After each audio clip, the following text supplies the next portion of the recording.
Assalamualaikum Ayah. Waalaikumsalam warahmatullahi wabarakatuh. Bagaimana anak-anak? Sudah siap mendengar cerita hari ini? Sudah, Ayah.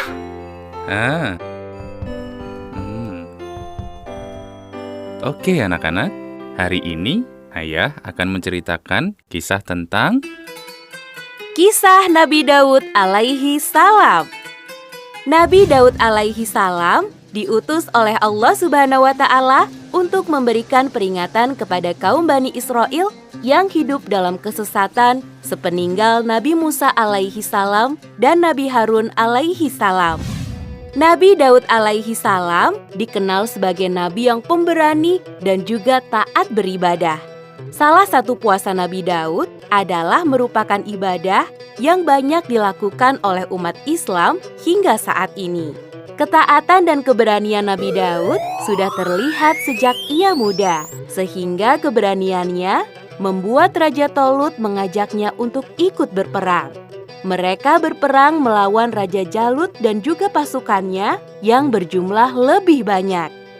Raja Jalut dikenal juga dengan Goliat dan pasukan Filistin. Nabi Daud yang masih muda pun ikut berperang tanpa dibekali senjata besi. Ia hanya menggunakan ketapel.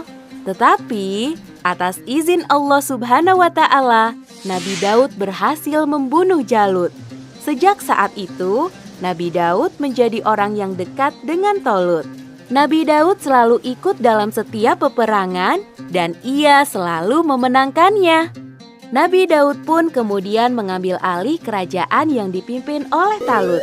Nabi Daud menjadi raja sekaligus menjadi nabi utusan Allah Subhanahu wa Ta'ala yang membawa risalah kenabian untuk mengesahkan Allah, melaksanakan sholat dan puasa.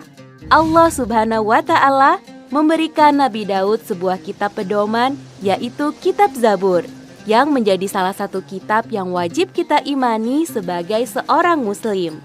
Dalam beberapa riwayat disebutkan, kerajaan Nabi Daud merupakan yang paling kuat di dunia. Kerajaan Nabi Daud bahkan dijaga oleh 40.000 pasukan. Nabi Daud juga diberikan sejumlah mukjizat. Beberapa di antaranya, ia memiliki suara yang merdu, sehingga suara itu dapat membuat burung hingga gunung ikut bertasbih bersama Nabi Daud. Selain itu, ia juga pandai berbahasa binatang. Nabi Daud meninggal dalam usia 100 tahun lebih 6 bulan.